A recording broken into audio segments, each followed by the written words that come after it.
বাইনা তাফরিদ ওয়াল ইফরাত, বাড়াবাড়ি এবং সারাসারির মাঝামাঝি। তাকফির নিয়ে বেশি মাতামাতিও ঠিক না, আবার একেবারে সারাসারিও ঠিক না।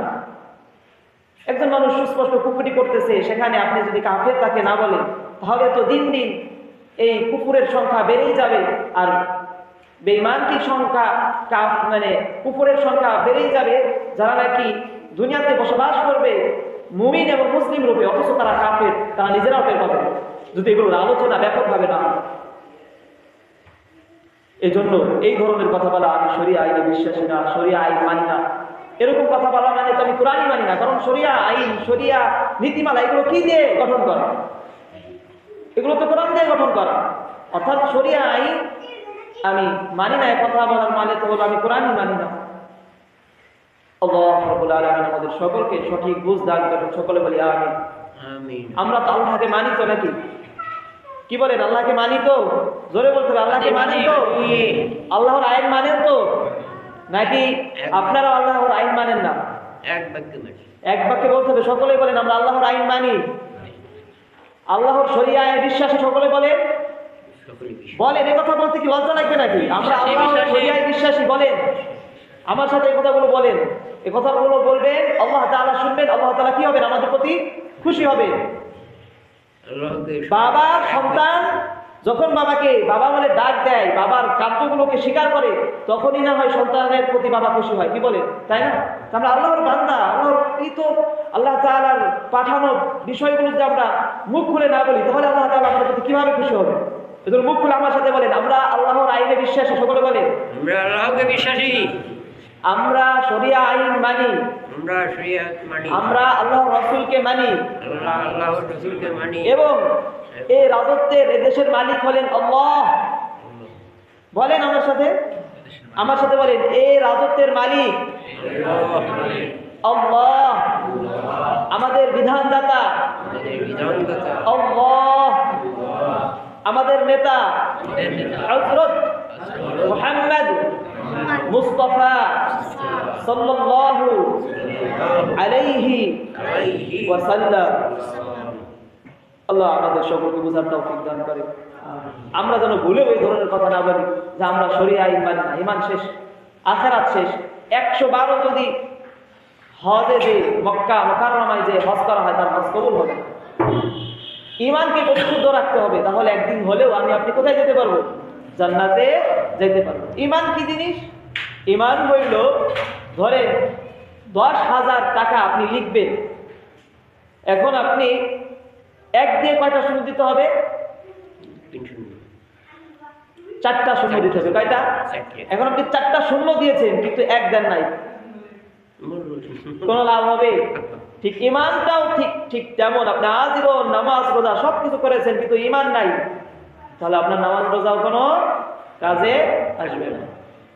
এক না থাকলে যেমন হাজারো সংখ্যার কোনো কাজ আসে না, অনুরূপভাবে ঈমান যদি ঠিক না থাকে, তাহার হাজারো আমলের কোনো কাজ আসবে না। আল্লাহ তাআলা আমাদের সকলকে বোঝার তৌফিক দান করুন। তো মুহতারাম হাজিরিন, আমাদের ধারাবাহিকভাবে আলোচনা চলছিল, একেবারে সংক্ষিপ্তভাবে কথা বলে ছেড়ে দেব। আল্লাযীনা হুম লিআমানাতিহিম ওয়া আহদিহিম রাউন। সকল সৌভাগ্যবান কৃতকার্যকর মুমিন হলো তারা, যারা নাকি আল্লাযীনা হুম লিআমানাতিহিম ওয়া আহদিহিম রাউন, আমানত এবং অঙ্গীকারের প্রতি খেয়াল রাখে। আমানত এবং অঙ্গীকার রক্ষা করে, আমানত এবং অঙ্গীকার রক্ষা করে। এখন আসেন, এই আমানতের ব্যাপারে আল্লাহর হাবিব সাল্লাল্লাহু আলাইহি ওয়াসাল্লাম হাদিসে পাকের মধ্যে ইরশাদ করেছেন, লা ঈমানা লিমান লা আমানাতা লাহু ওয়া লা দীনা লিমান লা আহদা লাহু। ওই ব্যক্তির ঈমান নেই যার মধ্যে আমানতদারিতা নেই, ওয়া লা দীনা লিমান লা আহদা লাহু, এবং ওই ব্যক্তির কোনো দ্বীন ধর্ম নেই যার মধ্যে কোনো অঙ্গীকারত্ব নেই, অর্থাৎ যে ওয়াদা রক্ষা করে। মানে জিনিসটা কতটা ধমকির, কতটা হুমকির। রাসূল সাল্লাল্লাহু আলাইহি ওয়াসাল্লাম যে কথা বলেছেন, যে মানে রাসূলের কথা আপনি কি ভাবতেছেন, রাসূল কতটা, এবার এক নম্বর রাসূলের কথা রাসূল এভাবেই বললেই হইতো যে আমানত খুবই গুরুত্বপূর্ণ বিষয়। অঙ্গীকার রক্ষা করা খুবই গুরুত্বপূর্ণ বিষয়। রাসূল এভাবে বলতে পারতেন, আর এটাও অনেক গুরুত্বপূর্ণ কথা হতো, কারণ তিনি তো হলেন আল্লাহর রাসূল সাল্লাল্লাহু আলাইহি ওয়া আলিহি ওয়াসাল্লাম। এবং দুনিয়ার মধ্যে যত নবী এসেছেন তাদের মধ্যে সর্বশ্রেষ্ঠ নবী ও রসুল, যত রসুল এসেছেন তাদের মধ্যে সর্বশ্রেষ্ঠ রসুল।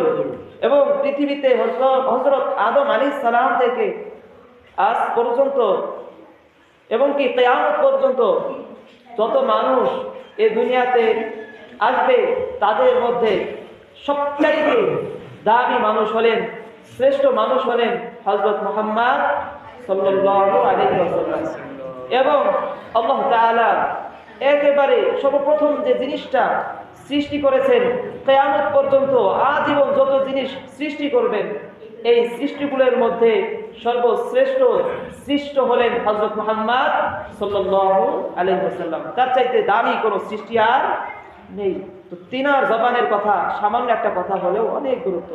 সে নবী সাল্লাল্লাহু আলাইহি ওয়াসাল্লাম এভাবে বলতেছেন যে লা ঈমানা লিমান লা আমানাতা লাহু, যার মধ্যে আমানতদারিতা নেই তার ঈমান নেই। এবং যার যে ওয়াদা রক্ষা করে না, লা দীনা লিমান লা আহদা লাহু, যে ব্যক্তি ওয়াদা রক্ষা করে না তার কোনো ধর্মই নেই। অর্থাৎ বোঝা গেল আমরা যদি প্রকৃত খাঁটি মুমিন হইতে চাই, তাহলে আমাদের কাছে কোনো ব্যক্তি যদি কোনো কিছু আমানত রাখে, সে আমানত রক্ষা করা আমাদের উপরে আবশ্যক, ফরজ। এবং আমি যদি কারোর সাথে কোনো কিছু ওয়াদা করে থাকি, তাহলে আমার সেই ওয়াদা রক্ষা করা ফরজ। আপনি হয়তো আপনারা জানেনও না, এই যে কিছুদিন পূর্বে ভূমিকম্প হলো, পাপ যখন বেড়ে যায় তখন ভূমিকম্প হয়। কিন্তু হাদিসে পাকের মধ্যে কিছু কিছু পাপ কাজের কথা একেবারে নির্দিষ্ট করে বলা হয়েছে। অনেকগুলো পাপের কথা নির্দিষ্ট করে বলা হয়েছে যে এ সকল পাপের কারণে ভূমিকম্প হয়। তার মধ্যে একটা পাপ হলো আমানতের খেয়ানত করা। আমানতের খেয়ানত যখন বেড়ে যাবে, যেহেতু সময় সংক্ষিপ্ত, তো আমানত, আমার কাছে কি কি আমানত আছে। এখন আমরা অনেকে চিন্তা করতেছি আমি অনেক ভালো মানুষ, অনেক ভালো মানুষ, কারণ আমার কাছে কোনো ধরনের কোনো আমানত নেই। কোনো ব্যক্তি আমাকে 1 লক্ষ টাকাও দেয় নাই যে আমার কাছে আমানত, তার আমানত রক্ষা করতে হবে, কারণ তো টাকা আমার কাছে নাই। বা আমি কাউকে কোনো ওয়াদা দেই নাই, আমি অনেক ভালো মানুষ। মানে আমাদের সামাজিক কথা বলতেছি, আমাদের সমাজে আমরা আমানত কতটুকু মনে করি?